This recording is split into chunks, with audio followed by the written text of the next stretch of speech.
Hi, EasyBusyTV. My name is Raggy and welcome to my little studio. Yeah, we call this Raggysville studio. If you look at me, will you tell me what you see? It's a DIY home studio built by a crazy guy. That's me. Come on in, let me show you the place. What you see, do you see?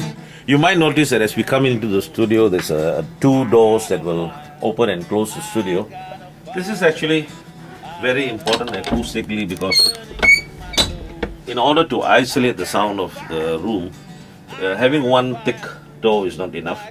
This is a specially built door with rock wool in it, but you need a bit of an air gap between that door and a second door layer that you do so that sound gets trapped inside or in between and doesn't come into the room. You notice there's a fair bit of clutter in the studio. I'm not going to say that I'm too lazy to clean up my studio. That's partly true. But a fair bit of this clutter is also to break up the sound waves so we don't have too many reflections going on. This is my mixing table where I sit and do my work. The audio actually comes out from the speakers, which are specially built for me, and they are in front here. At the far end, you probably notice a glass window. It's actually like two thick panes of glass with an air gap in between, again to help with preventing sound from going out and disturbing the neighbors and stuff. This is basically a bedroom in a house which has been converted into a studio. The first thing that needed to be done to get it ready for recordings was actually to close off the ceiling. And if you look up, you will notice that there's wood on the ceilings. The original ceiling was just asbestos. We had to seal off the asbestos with a lot of silicone and then build a second ceiling of 1-inch thick plywood, which is resting on some hardware beams which are sort of like suspended to the original floor of the place. So what happens is the ceiling is floating a little bit. On top of the plywood is 2 layers of sound absorbing material, one of which is 2-inch thick rock wool. On top of that is some acoustic foam. Above that, there's a 6-inch gap between this ceiling that I've created and the original asbestos ceiling. Again, this cuts off sound from escaping as well as from coming in. Now, if you're building a studio in a residential area, it's quite important that you don't bother your neighbors. And a lot of sound travels from one house to the other via the ceilings. So doing a lot of work on the ceilings helps. In fact, mine is a terrace house. It's not even a bungalow detached lot. And my neighbor thinks I've given up playing music. Small town boy with silly dreams, and I dream of it all.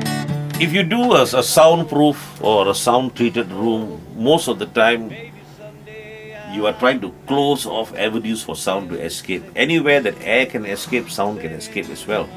And I've worked out a ventilation system with the help of some friends. If you look up there, you will notice a ventilation duct. It's connected by a rather crazy but very important system of ducts.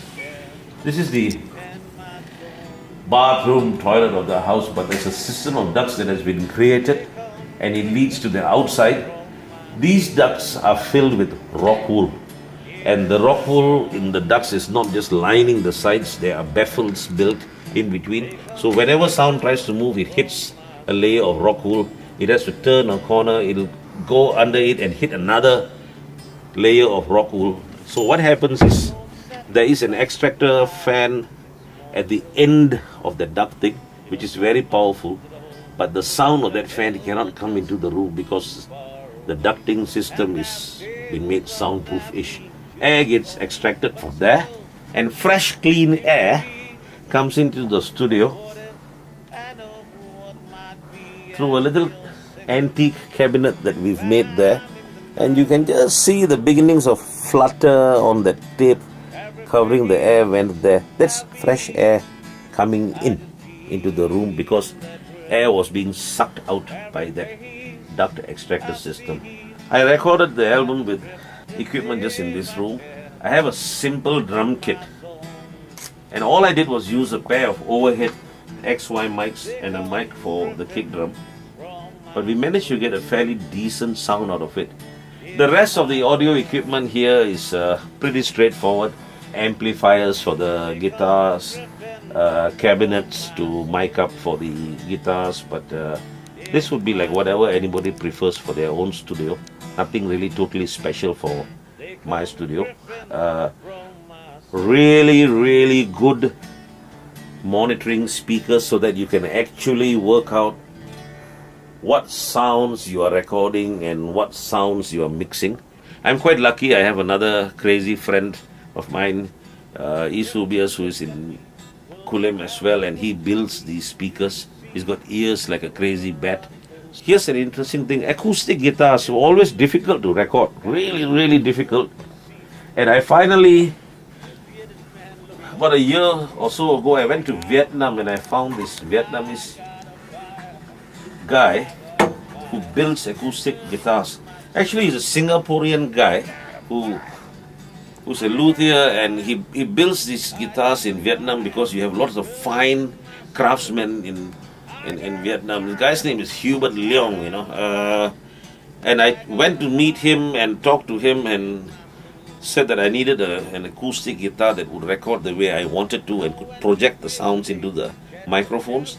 And this is the guitar that he custom built for me. Excellent.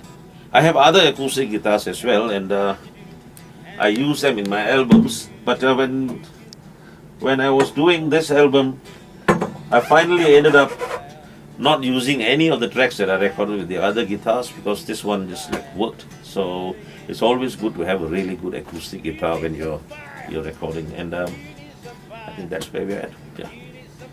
Thanks EasyBusy for coming over here, my little studio, and taking your time to be promoting the unknown musicians, stuff like that. Yeah. Thank you.